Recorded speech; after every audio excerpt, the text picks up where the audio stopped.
Primeira carta do apóstolo Paulo aos Tessalonicenses, último capítulo, nós vamos finalizá-lo hoje. Obrigado, irmãos, obrigado pelo carinho, pela ajuda.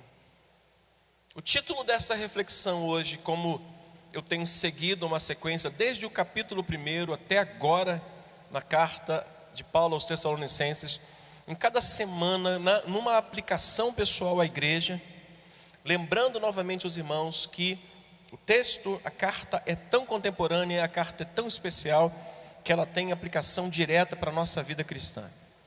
Pode parecer um texto chato, um texto que não tem muitas aplicações, mas ao fundo, ao fim, você vai ver que todo o texto bíblico aqui, ele é aplicável à nossa vida, para a edificação e crescimento da nossa espiritualidade, da nossa vida com o Senhor. Por isso eu vou finalizar, para daqui a alguns dias, iniciar a segunda carta do apóstolo Paulo aos Tessalonicenses, mas hoje nós vamos fazer uma leitura pequena. Nós vamos ler primeiro esses versículos iniciais do 1 ao 11 e depois nós vamos estar comentando os outros versículos e lendo também. Irmãos, relativamente aos tempos e às épocas não há necessidade que eu vos escreva, pois vós mesmos estáis inteirados com precisão de que o dia do Senhor vem como ladrão de noite. Quando andarem dizendo paz e segurança, eis que lhes sobrevirá repentina destruição, como vêm as dores de parto a que está para dar à luz, e de nenhum modo escaparão. Mas vós, irmãos, não estáis em trevas, para que esse dia, como ladrão, vos apanhe de surpresa. Porquanto vós sois filhos da luz e filhos do dia, não somos da noite nem das trevas. Assim pois, leia comigo o verso 6, assim pois, não durmamos como os demais. Pelo contrário, vigiemos e sejamos sóbrios. Ora, os que dormem, dormem de noite, e os que se embriagam, é de noite que se embriagam. Leia o verso 8, nós, porém, que somos do dia, sejamos sóbrios, revestindo-nos da couraça da fé e do amor, e tomando como capacete a esperança da salvação. Até o 11, porque Deus não nos destinou para a ira, mas para alcançar a salvação mediante nosso Senhor Jesus Cristo, que morreu por nós, para que, quer vigiemos, quer durmamos, vivamos em união com Ele. Consolai-vos, pois, uns aos outros, edificai-vos reciprocamente, como também estáis fazendo. Deus e Pai, obrigado por mais essa porção da Tua palavra. Abençoa a nossa mente e coração, e que Ele esteja reservado um espaço todo especial para guardarmos tudo o que o Senhor tem a nos falar, em nome de Jesus. Amém. Ocupe o seu assento, por favor.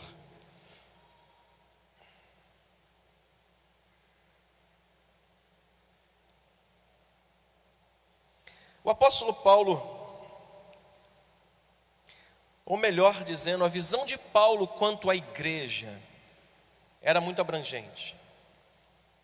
A visão do apóstolo Paulo quanto a essa questão igreja era muito ampla, muito vasta, porque Paulo tinha ciência de que a mensagem pregada por ele a essa igreja, eu sempre vou voltar a um assunto anterior, para que a gente dê sequência ao assunto atual, em vista que tem pessoas que, por exemplo, não pegaram nem a primeira. Então é importante, como finalização, eu ir dar uma pincelada lá atrás e tentar trazer um esclarecimento para os irmãos do que está acontecendo. Mas Paulo tinha uma visão completa da igreja, ele tinha uma visão ampla, abrangente da igreja. Paulo era sabedor de que a mensagem que ele pregara em Tessalônica, na cidade de Tessalônica, esse povo, surtiu efeitos, de maneira que a sua pregação, aqueles crentes, aquelas pessoas, trouxe resultados e deixou Paulo extremamente feliz. Não precisa ler, mas logo no capítulo 1, Paulo dá graças a Deus por eles terem recebido a palavra, por eles terem acolhido, por eles terem uma fé operante, por eles serem pessoas que verdadeiramente aquilo que Paulo pregou fora ouvido e apreciado com todo carinho por cada um daquela cidade. Mas Paulo também era sabedor de que os efeitos da sua pregação, que aquilo que ele um dia havia pregado, que ele um dia tinha mencionado àqueles irmãos, precisava também ser acompanhado de um desejo de progresso. Precisava ser acompanhado, era conjugado com um desejo deles conhecerem a palavra, se apropriarem dela, mas um desejo deles continuarem crescendo à luz dessa palavra e buscarem para si crescimento espiritual. Paulo era sabedor de que não era suficiente eles ouvirem aquela palavra e guardarem ela naquele momento. Eles tinham que progredir no crescimento, eles tinham que aumentar cada vez mais. Tanto que os capítulos 3 e 4, Paulo vai falar de algo que estava necessitando aqueles irmãos: reparação na fé, nos dá deficiências da fé daqueles irmãos. Portanto, para esse fim, Paulo faz 3 orações, e eu mencionei cada uma delas. Paulo faz uma oração para que eles amadurecessem na fé. Paulo faz uma oração para que eles pudessem aumentar a santidade deles em vista do que estava acontecendo na sua cidade.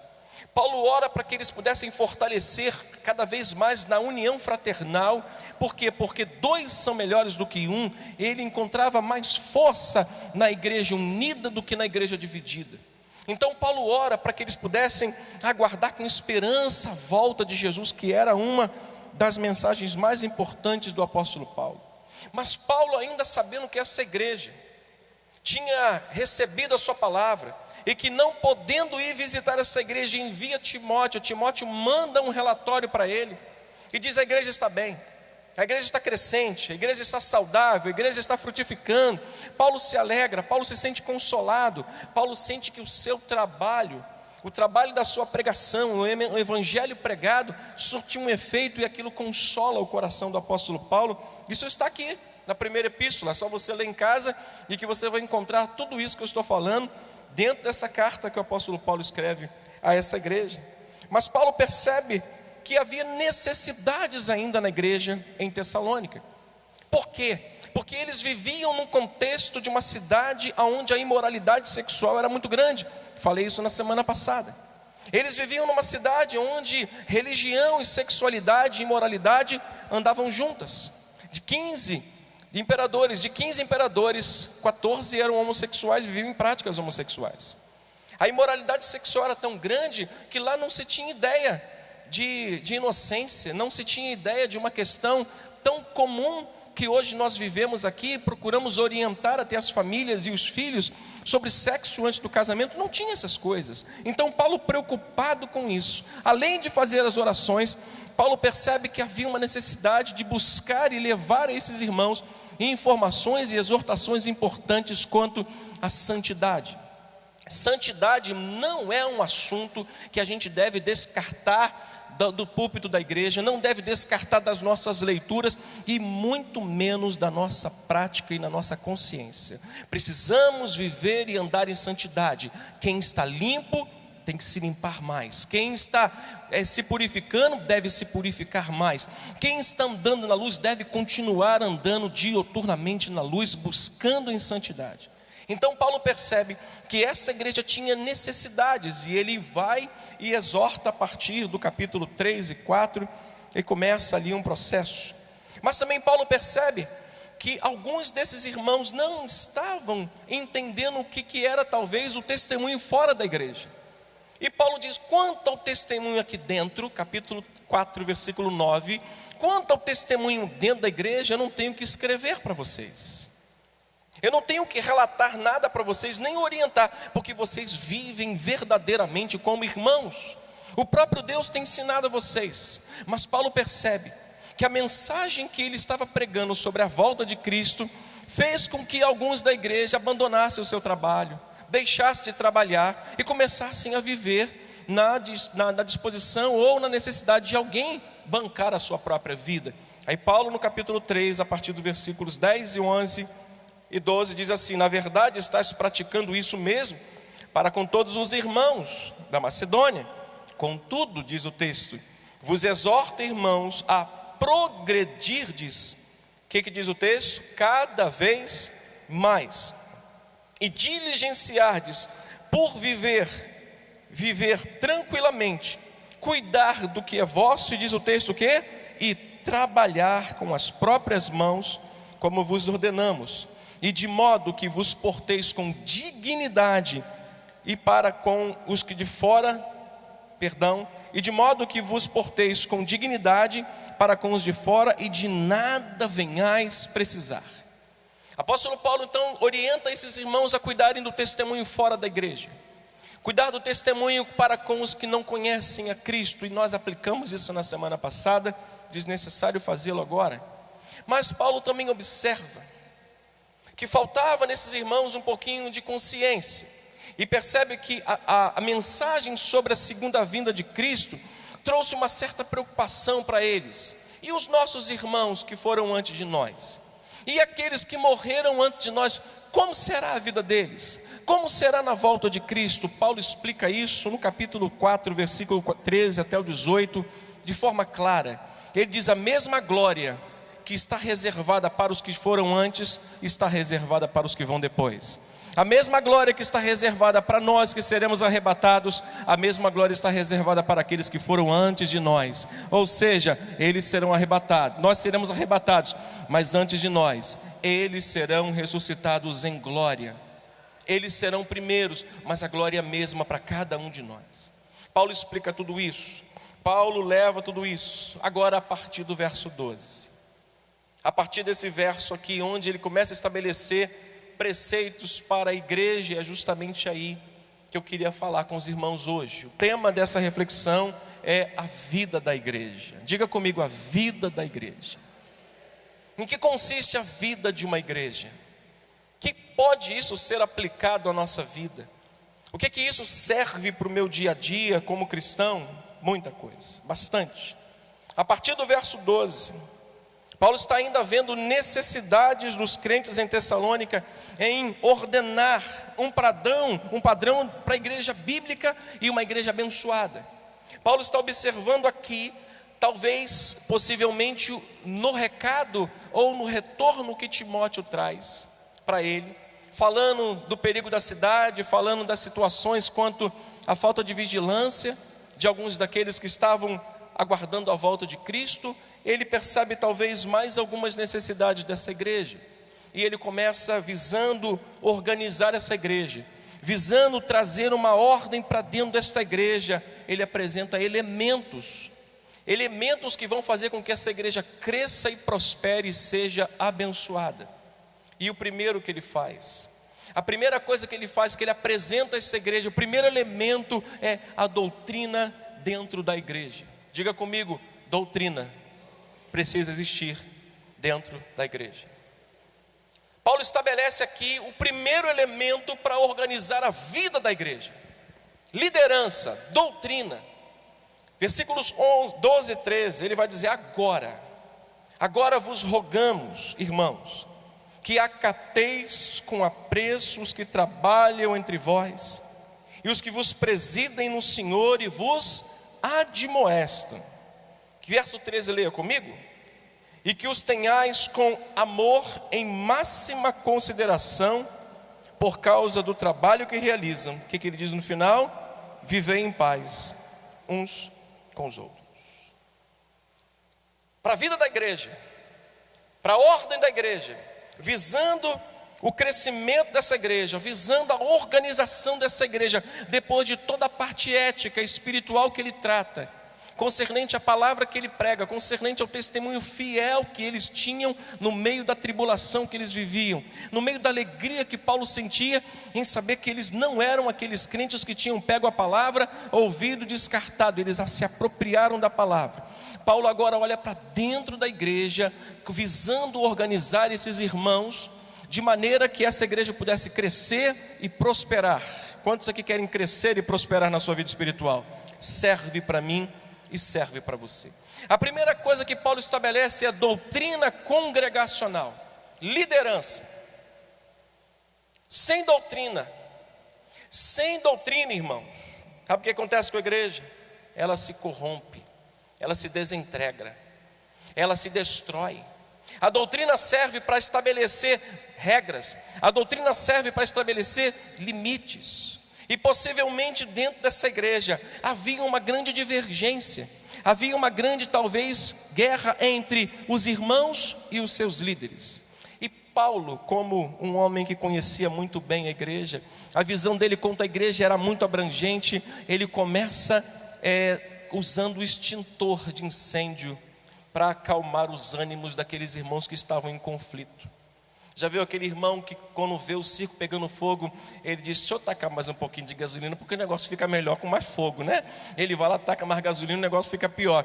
Paulo chega e usa uma palavra diplomática. Ele usa uma palavra que Provérbios diz a respeito disso: a palavra branda, ela acalma o furor. Mas a palavra iracunda, ela vai o quê? Suscitar a ira. E Paulo começa dizendo assim: agora vos rogamos.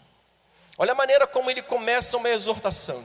Olha como ele tenta organizar a igreja nesse quesito doutrinário, liderança, onde ele percebe que possivelmente dentro dessa igreja havia uma diferença, uma divergência entre os crentes e a liderança. Os irmãos da igreja e a liderança. Olha aqui como é que ele diz: eu rogo, irmãos, que acateis com apreço.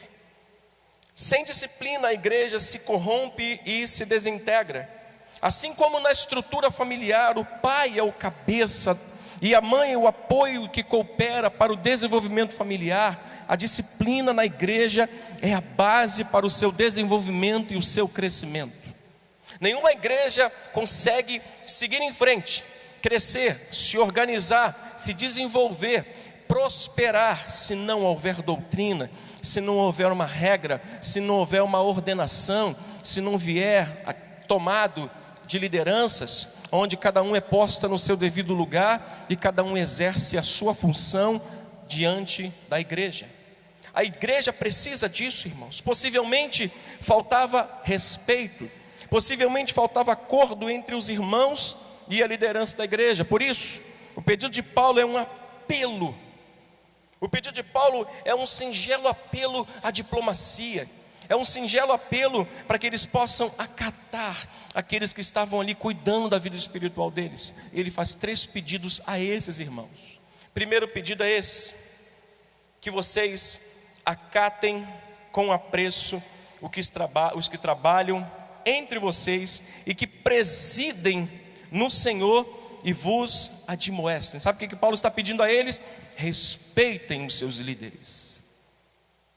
Sabe o que Paulo está dizendo? Acatem. Acatar é reconhecer, é respeitar aqueles que estão sobre domínio, aqueles que estão sobre o comando. Aquela diferença que havia, aquele desacordo que havia entre os irmãos e a própria liderança, por Paulo foi como um singelo apelo: acatem, respeitem aqueles irmãos que presidem sobre vocês, que orientam vocês. Ele ainda vai mais à frente: que trabalham. Paulo chama atenção para um detalhe que às vezes, e hoje eu falava com o pastor Luiz Carlos, que um determinado pastor, que eu não vou citar o nome, quando ele foi me falar um assunto, que também não vou dizer o que eu disse: pastor Luiz Carlos, eu tenho uma visão sobre isso. Esse pastor é o principal causador de um mau olhar, ou um olhar diferente, crítico e até de menosprezo da sociedade para com nós pastores. Porque esse pastor fala tanto e de tantas pessoas, que ele acaba sendo a representação de todos os pastores, mas não é. Então ele fala de uma forma tão agressiva, que para quem está ouvindo, que não conhece e que não é cristão, acaba colocando todos dentro de um pacote e fala: pastor é tudo assim mesmo. E quando na verdade não é.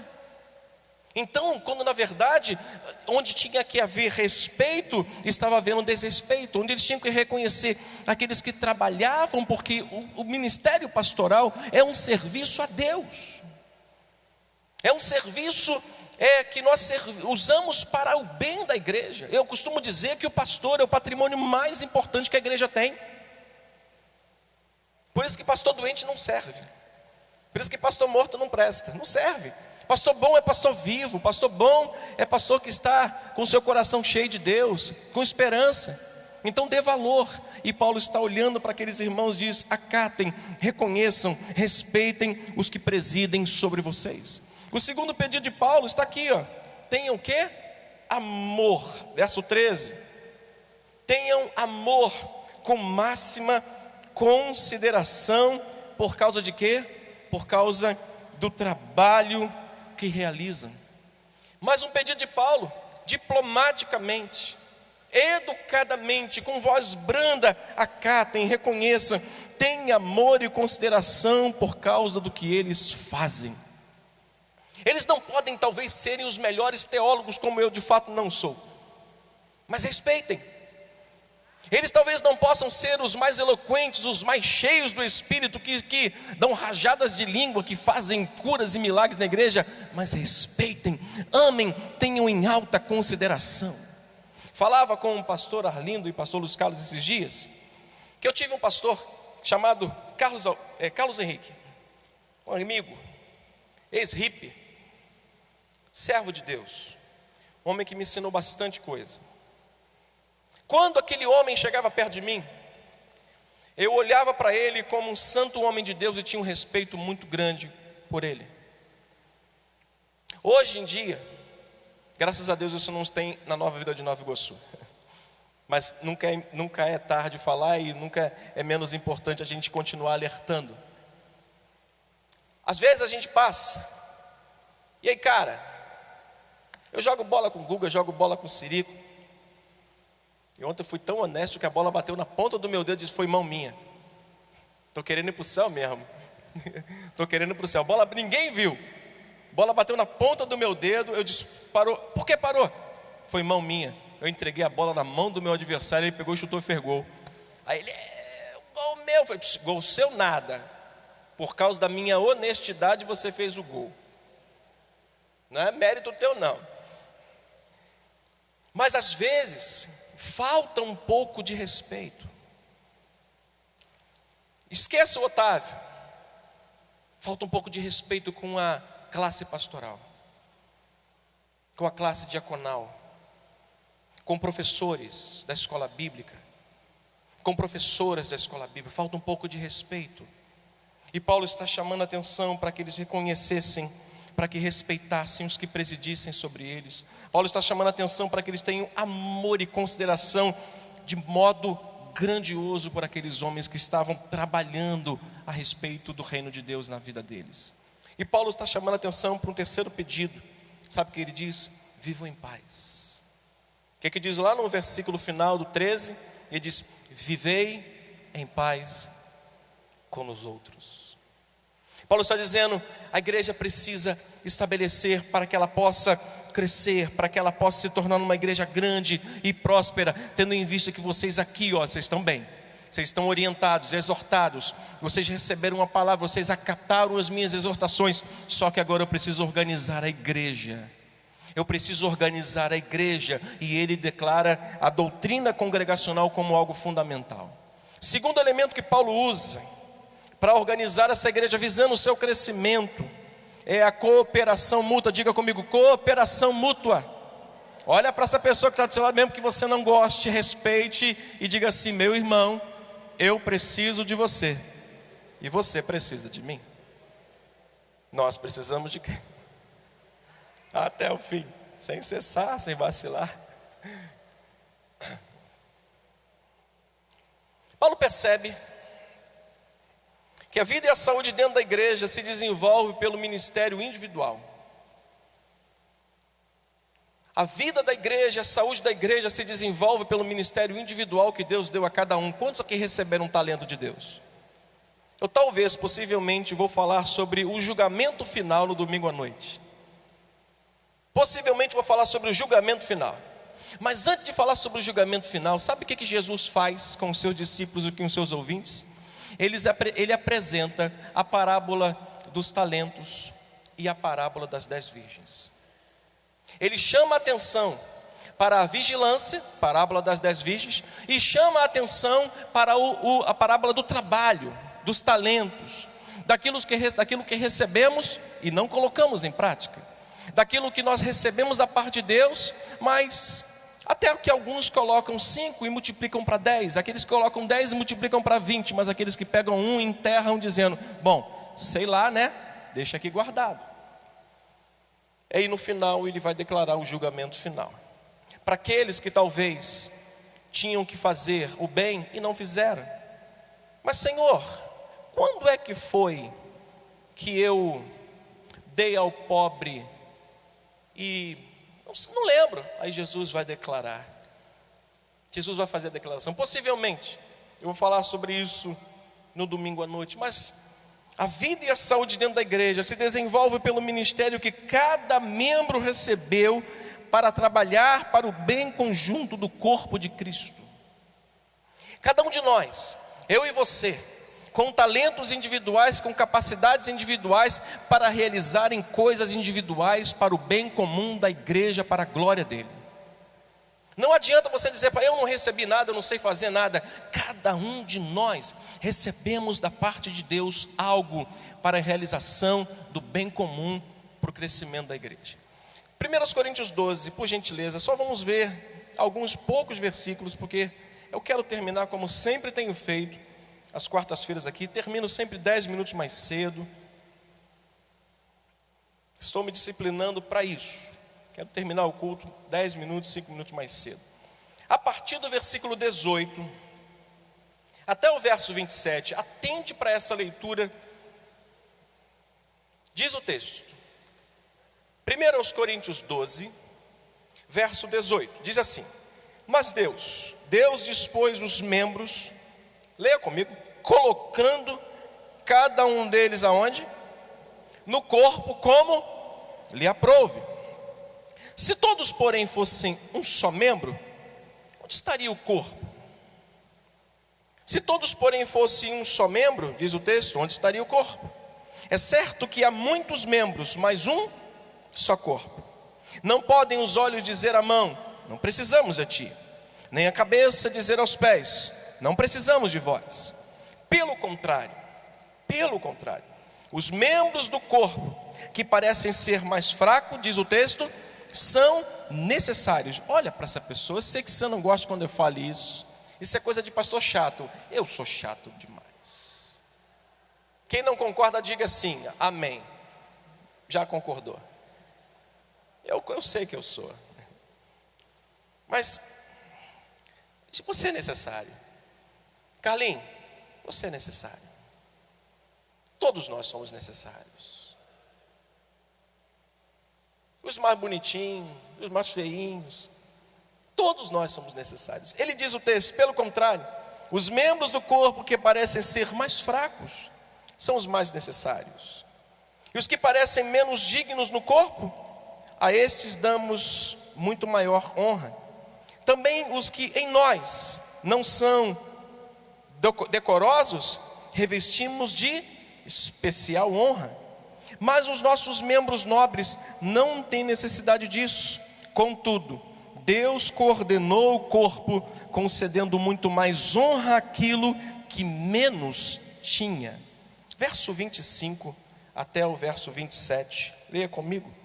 Para que não haja divisão no corpo, pelo contrário, cooperem os membros com igual cuidado, em favor uns dos outros, de maneira que se um membro sofre, todos sofrem com ele, e se um deles é honrado, com ele todos se regozijam. Ora, vós sois corpo de Cristo, e individualmente membros deste corpo. Diga glória a Deus. Diga, eu sou necessário no corpo de Cristo. Meus irmãos, a vida da igreja, a saúde da igreja, a cooperação mútua da igreja se desenvolve pelo ministério que cada um de nós recebemos para trabalhar para o bem conjunto do corpo. Cada membro do corpo de Cristo que deve aprender a ministrar uns aos outros. Cada um de nós devemos aprender a ministrar uns aos outros. E olha que interessante, quando a gente olha para a carta do apóstolo Paulo a Tito, como ele recomenda algo que não vou julgar isso, mas talvez eu não tenha visto ainda, por isso eu não posso julgar. Talvez isso aconteça, mas eu não vi, eu não tenha visto. Mas isso é uma prática importante dentro da igreja. Crentes mais maduros instruírem crentes mais novos. Paulo orientando a Tito acerca das mulheres de idade, das mulheres idosas, das mulheres já casadas, ela chama atenção para que essas mulheres possam chamar as meninas e ensiná-las a serem boas donas de casa. Irmãos, tem meninas que não sabem fritar um ovo.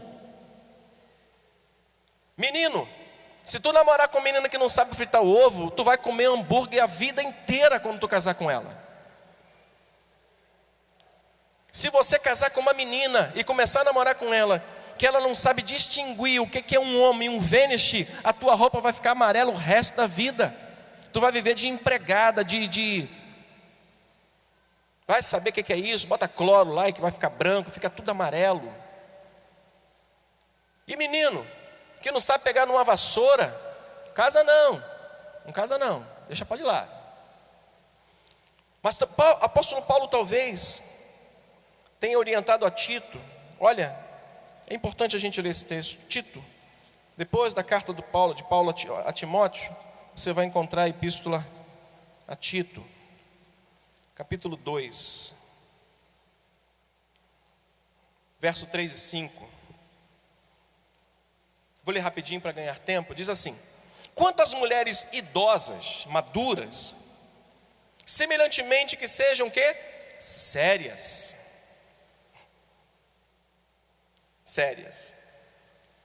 Não sei quem é que foi que... já sei quem foi. Me falou um negócio agora há pouco, não vou nem mencionar. Mas foi legal, engraçado que eu ouvi. Mas vamos lá, vamos para o texto que é melhor.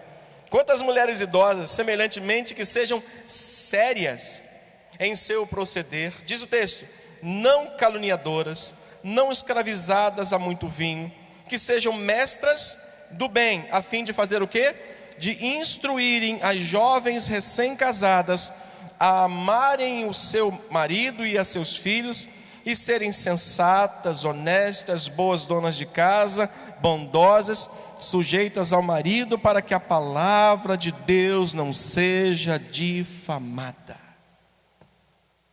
Irmão, cada membro do corpo de Cristo deve aprender a ministrar. Precisa ministrar uns aos outros. Precisa olhar para uma jovem recém-casada e orientá-la. Precisa olhar para um jovem recém-casado e orientá-lo. Eu oriento sempre os jovens antes de casar. Eu digo para ele assim: meu jovem, na sua lista de presente você já colocou caixa de ferramenta? Ele disse: ainda não. Pois coloque, para que você não fique dependendo do seu pai. Coloque uma caixa de ferramenta lá na sua lista de presente. Você coloca tanta coisa, você coloca liquidificador, você coloca uma caixa de ferramenta, porque a caixa de ferramenta vai te servir. Irmã, peça um kit de primeiros socorros, a linha, agulha, tesourinha, para você aprender a fazer bainha na calça do seu marido. Eu não, que ele pague. Nós precisamos aprender a ministrar uns aos outros, ensinar. Eu falava aqui dentro dessa mesma epístola que nós precisamos de encontrar mentores espirituais para a nossa vida, pessoas com sabedoria, pessoas com capacidade de nos orientar e dizer como nós estamos andando errado e nos ensinar a andar certo. Nós precisamos ministrar na igreja uns aos outros. Os membros mais velhos devem ensinar os mais jovens.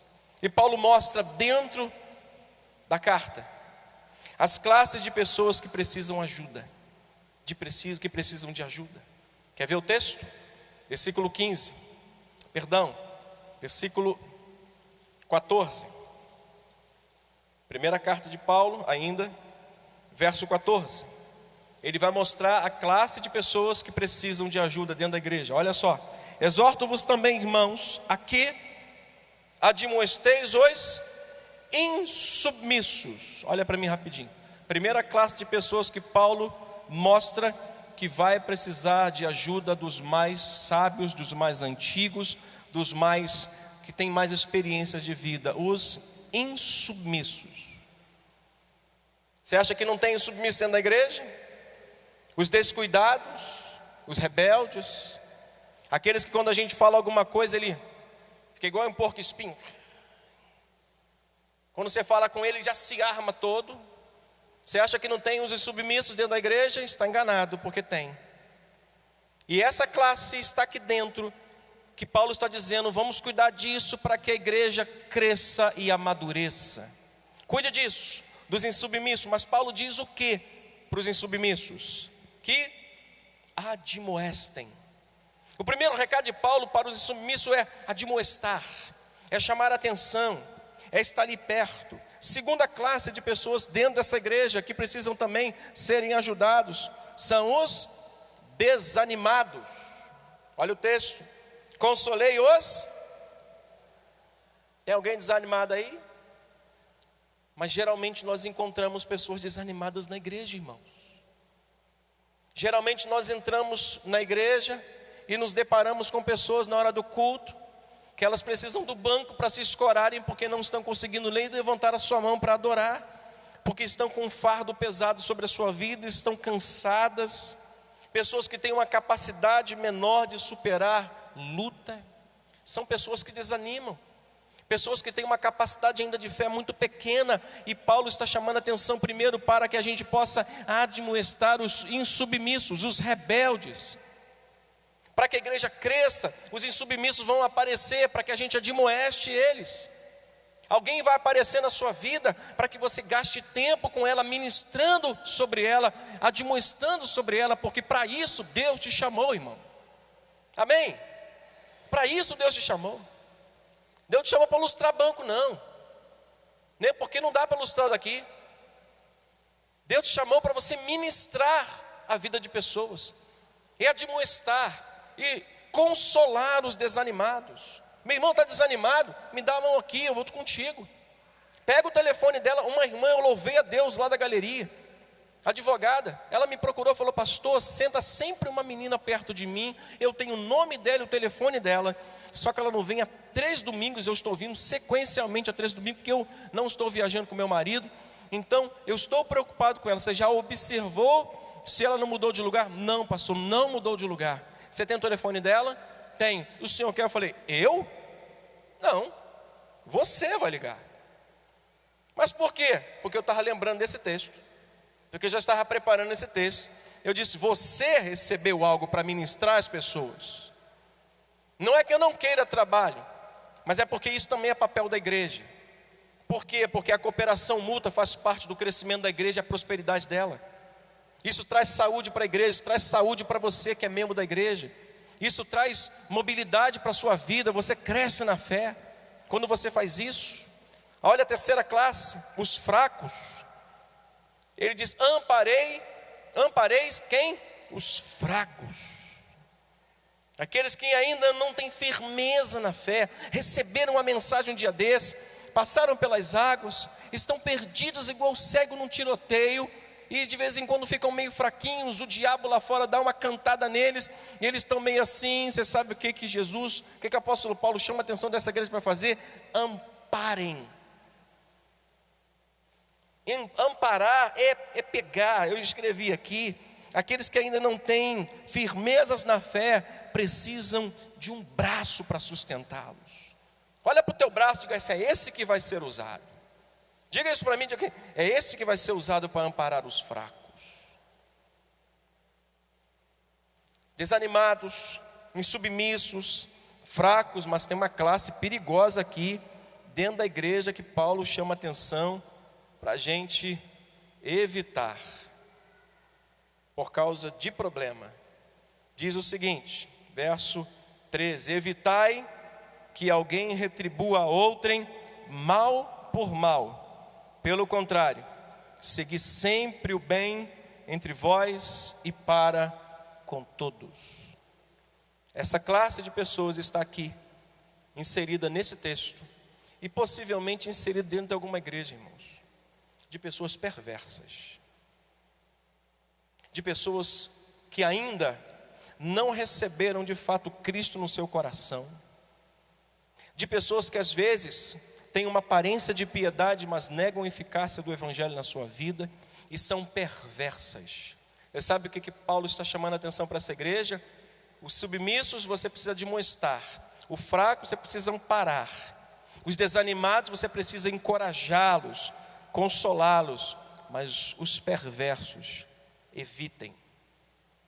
Vivam em paz com todos, evitem os perversos, porque senão a gente vai acabar contaminando a igreja e a nós mesmos. Terceiro elemento, para que eu me dirija para o final: Terceiro elemento que Paulo usa para que essa igreja vá à frente, cresça, para que a sua vida vá à frente. Não só é necessário uma disciplina, mas não é só necessária a cooperação, é necessário adoração. Diga comigo, adoração. É necessário adoração. Pastor, qual o texto que você vai usar? Versículo 16, 17 e 18. O que diz o texto? Regozijai-vos sempre. 17, orai sem cessar. 18, em tudo dai graças, porque esta é a vontade de Deus em Cristo Jesus para convosco. Paulo entende que esses três elementos, alegria, oração e ações de graças, fazem parte de uma vida de adoração. Quando nós estamos com o nosso coração alegre, nós estamos adorando a Deus. Alegrei-me, como me disseram, vamos à casa do Senhor. Pararam os nossos pés junto às portas, ó Jerusalém. Jerusalém que está sitiada, localizada em um lugar forte. Nossa alegria é adoração para Deus, irmãos. Nosso coração contente, regozijando, mesmo em meio a um temporal de problemas que a gente enfrenta, é um momento de adoração a Deus. Paulo entende, irmãos, que a adoração é a atividade mais importante para o crescimento de uma igreja. A pior coisa que tem é quando nós estamos adorando e estamos dizendo, ó vida, ó azar. Mas quando nós estamos dizendo, bendito seja o Senhor, Deus Todo-Poderoso, que não me deixou nas mãos dos meus adversários, louvado seja o Senhor, que me deu essa prova para aumentar a minha fé e me confiar cada vez mais nele. Adoração também joga a gente para a oração. E a gente tem que orar uma vez? Não. É orar duas vezes? Não. É orar sem cessar. Paulo entende que isso é a parte mais importante. Paulo sabia que no meio da grande perseguição que essa igreja estava vivendo, ou até mesmo viveria, esses três elementos eram fundamentais: alegria, oração e ações de graças. Seja grato a Deus, meu irmão. Seja grato a Deus por toda e qualquer situação que você possa estar vivendo. Em tudo dai graça, não é por tudo que você deve dar, mas em tudo dai graça. Em tudo. Esses dias eu saí da minha casa para ir para o futebol a pé, porque o propósito nosso é orar por Nova Iguaçu. E eu falei, Senhor, hoje eu vou a pé. Aí Denise olhou, filho, perigoso e tal. Eu falei, tá, eu vou levar só o documento, a carteirinha de ministro, e vou levar R$12, porque de repente eu quero beber uma água. E levei o tênis no pé e a chuteira na bolsa. E estou caminhando pela rua e estou vendo tudo, Senhor, em nome de Jesus, aonde meus pés pararem, por colocarem, esse lugar é teu, o diabo não vai dominar, eu vou orar junto com a sua igreja, estou clamando aqui o Senhor. E em dado momento, eu comecei a agradecer, porque eu cheguei lá no futebol depois de 1 quilômetro e pouco, 12 quilômetros, cheguei em 20 minutos, rapidinho, 10 minutos, não se lembra, mas, irmãos, não aconteceu nada. E mesmo que tivesse acontecido, eu não tiraria do meu coração a alegria que eu estava de poder ver que aonde eu estava passando, algumas coisas que eu estava vendo, que eu comentei aqui alguns dias atrás, eu não estou vendo mais. Quantos aqui lembram que eu comentei que esses dias eu passei aqui? Alguém lembra aqui que eu passei aqui a pé, de carro um dia desse, e estava vendo aqui, logo após esse posto aqui, meninos e meninas se prostituindo, bebendo, fumando, cheirando e fazendo tanta coisa errada. Eu joguei naquela calçada e comecei a passar. Eu falei assim, Senhor, cadê eles? Eu regozijei o meu coração, eu me alegrei. Eu falei assim, Deus está operando. Bispo, a igreja está orando e Deus está ouvindo. Diga glória a Deus. Eu creio, se nós continuarmos orando, o diabo vai embora dessa região e Deus vai estabelecer a paz sobre esse lugar. Para finalizar, esse elemento final, que é talvez um dos mais importantes para o estabelecimento de uma igreja, para o crescimento dela, para que ela possa avançar, prosperar, é o discernimento espiritual dentro da igreja. Diga comigo, discernimento espiritual é a minha arma contra o inimigo. Versículo 19, 20 até o 22. Não apagueis o espírito. Leia comigo. Não apagueis o espírito. Não desprezeis as profecias. Julgai todas as coisas, retende o que é bom, abstende-vos de toda. A exortação de Paulo aqui se concentra no perigo do extremismo. Todo extremo é perigoso. Todo extremo é condenável. Tudo que é extremo pode causar um dia na nossa vida alguma coisa muito perigosa. Paulo estava preocupado, irmãos, com a indiferença quanto ao espírito na igreja, quanto à frieza no culto e quanto a essa indiferença do espírito na igreja. Paulo estava preocupado, irmãos, que alguém pudesse apagar, como uma imagem de um fogo. Paulo usa: não apaguem o espírito, não extinguem o espírito, não joguem um balde de água no espírito. Mas Paulo também está preocupado com outro extremo, que é com o emocionalismo. Nós corremos um grande risco de sermos ou muito litúrgicos, ou muito certinhos, ou muito coerentes naquilo que a gente faz do início ao fim, mas a gente pode correr o risco de sermos extremamente emotivos, dos irmãos chegarem na igreja e ficarem uivando igual lobo, de ficarem querendo subir pelas paredes igual lagartixa, querendo ir por baixo dos bancos, rastejando igual cobra, dizendo: Deus me deu uma unção dos animais, ficar rugindo como leão. Eu expulso, porque igreja não é lugar de lobo, é lugar de ovelha. Paulo está preocupado com isso. Paulo está preocupado com talvez um grupo dentro dessa igreja que estava tentando apagar o Espírito de Deus. Irmãos, o Espírito de Deus é que traz vida para a igreja. É o Espírito de Deus que convence as pessoas do seu pecado. E Paulo está orientando: não apaguem esse Espírito para uma igreja crescer. O Espírito Santo é fundamental no nosso meio. Dê lugar a Ele, não apague o Espírito, não tire Ele, não apague o que Ele quer falar pela igreja e para a igreja. Não apague. Tem esse discernimento, mas Paulo também nessa carta, ele vai orientar para a gente não desprezar o que se é falado pelo Espírito. Paulo também vai orientar que a gente, como cristão, deve julgar todas as coisas. Ele estava preocupado com os excessos. Paulo apela, por fim, a um exame criterioso meu e seu, nosso, da igreja, para um bom senso, que são imprescindíveis para o crescimento e para a saúde da igreja. Às vezes nós vemos muitas pessoas emotivas, no lado espiritual, usando mais a emoção. E quando a gente usa muita emoção, não temos o Espírito. E quando nós desprezamos o Espírito, nós o entristecemos. Então nós corremos o risco, de algum modo, acabar entristecendo a Ele, não dando espaço a Ele, e ao mesmo tempo usando de mentira, de emoção, quando na verdade Ele não está presente. Pessoas que às vezes, por sua própria necessidade, por sua própria carência emocional, acha que aquilo é do espírito e na verdade é um problema da alma. Pessoas talvez que acham que é um excesso de um pastor ou de um bispo mandar a igreja ou pedir a igreja para levantar as mãos e adorar, glorificar a Deus e interceder para a igreja. Talvez achem alguns que isso é exagero e nós não devemos seguir ao extremo. Ou seja, Paulo está estabelecendo algo para a organização e o crescimento dessa igreja. E o último é o discernimento do Espírito. Nós precisamos ter isso, para que a gente possa viver bem e crescer na presença de Deus. Que Deus te abençoe com essa pequena reflexão, com essas pequenas palavras de orientação, querendo Deus na sua vida, querendo o seu coração guardá-lo. Vamos orar, por favor.